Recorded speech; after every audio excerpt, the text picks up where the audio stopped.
నమస్కారం. Welcome to my channel. ఈ వీడియోలో ఏపీ ప్రభుత్వ ఉద్యోగులకు మరియు పెన్షనర్లకు పెండింగ్ డీఏలు, ఐఆర్‌పీఆర్‌సీపై విడుదలపై తాజా సమాచారం అయితే వీడియోలో తెలుసుకుందాము. వీడియోని అయితే ఎక్కడ గాని స్కిప్ చేయకుండా ఎండ్ వరకు చూసేయండి. అప్పుడే ఇన్ఫర్మేషన్ పూర్తిగా అర్థమవుతుంది.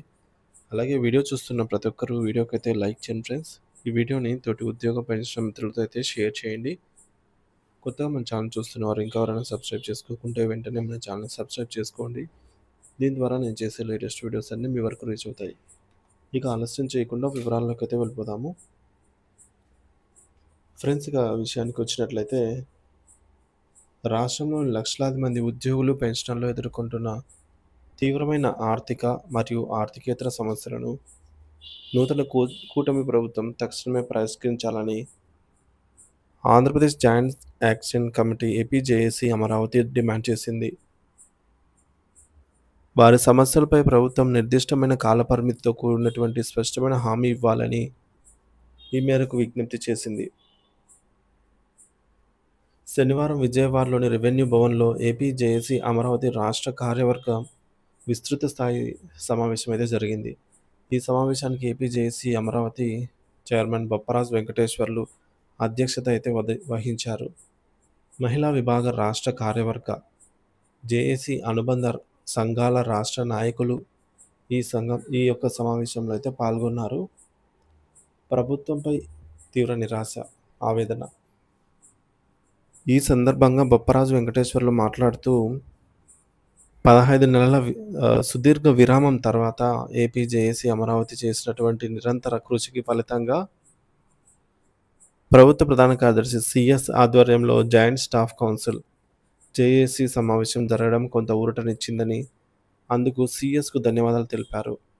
అయితే ఇటీవల అనగా ఈ నెల 21వ తేదీన జరిగిన రాష్ట్ర మంత్రివర్గ సమావేశంలో మాత్రం ఈ ఉద్యోగులకు, పెన్షన్లకు సంబంధించినటువంటి కీలక అంశాలు కనీసం చర్చ కూడా రాకపోవడం తమను తీవ్ర నిరాశకే గురి చేశాయని, ఆవేదనకు గురి చేసిందని అయితే అన్నారు. ప్రతి ఒక్కరూ లక్షల్లో నష్టపోతున్నారు. గత ప్రభుత్వం నుంచి పేరుకుపోయిన బకాయిల వల్ల ఉద్యోగులు, పెన్షనర్లు ఆర్థికంగా చితికిపోతున్నారని బొప్పరాజు ఆవేదన వ్యక్తం చేశారు.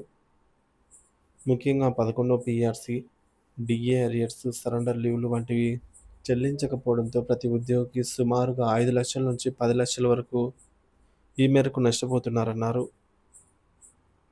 పదవీ విరమణ ప్రయోజనాలు, GPF, APGLI, retirement gratuity, commutation leave encashment మొదలైనవి సకాలంలో అందక ప్రతి పెన్షనర్ ప్రభుత్వం నుంచి 15 లక్షల నుంచి 20 లక్షల వరకు రాబట్టుకోవాల్సి అయితే ఉంది.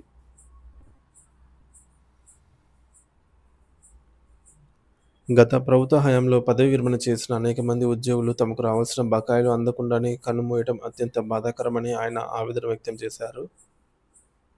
ప్రభుత్వానికి చేసిన ప్రధాన డిమాండ్స్ ఇవే అండి. ఉద్యోగ పెన్షన్ల తరపున ప్రభుత్వం ముందు పలు కీలక డిమాండ్లను అయితే ఉంచారు. మొదటిది పారదర్శకత. ఉద్యోగులు, పెన్షనర్లకు ప్రభుత్వం ఎంత మొత్తం బకాయి ఉందో స్పష్టంగా తెలియజేస్తూ ఆ వివరాలు సిఎఫ్ఎంఎస్ పేస్లిప్లో తప్పనిసరిగా కనిపించేలాగా చర్యలు తీసుకోవాలని, ట్రెజరీ ఆమోదం పొందిన వెంటనే ఆ మొత్తాన్ని చెల్లించాలి. ఇక రెండవది మంత్రివర్గ ఉపసంఘం. ఉద్యోగులలో పేరుకుపోయిన అసంతృప్తిని, ఆవేదనను తొలగించడానికి ముఖ్యమంత్రి, ఉప ముఖ్యమంత్రి వెంటనే చొరవ చూపి ఒక మంత్రివర్గ ఉపసంఘాన్ని ఏర్పాటు చేసి జేఏసీ నాయకులతో చర్చలు జరపాలి. ఇక మూడవది ఒప్పంద ఉద్యోగుల క్రమబద్ధీకరణ. వివిధ ప్రభుత్వ శాఖల్లో ఏళ్ల తరబడి పనిచేస్తున్న దాదాపు 7,000 మంది ఒప్పంద ఉద్యోగులను తక్షణమే క్రమబద్ధీకరించాలి. పొరుగు సేవల సిబ్బందికి న్యాయం. పొరుగు సేవల అవుట్సోర్సింగ్ సిబ్బందికి ప్రభుత్వం సంక్షేమ పథకాలు వర్తింపజేయాలి. వారికి ఉద్యోగ భద్రత అయితే ఈ మేరకు కల్పించాలి. ఇక ఐదవది తక్కువ పెన్షన్లు పొందే వారికి రేషన్ కార్డులు. అంటే నెలకు 10,000 లోపు పెన్షన్ పొందుతున్న విశ్రాంత ఉద్యోగుల కుటుంబాలకు రేషన్ కార్డులు అయితే మంజూరు చేసి వారిని ఆదుకోవాలి. ఇక ఆరోది మహిళా ఉద్యోగులకు చైల్డ్ కేర్ లీవ్లు. కేంద్ర ప్రభుత్వం ఉద్యోగుల మాదిరిగానే రాష్ట్రంలోని మహిళా ఉద్యోగులకు కూడా 2 సంవత్సరాల చైల్డ్ కేర్ లీవ్ సౌకర్యాన్ని అయితే కల్పించాలి.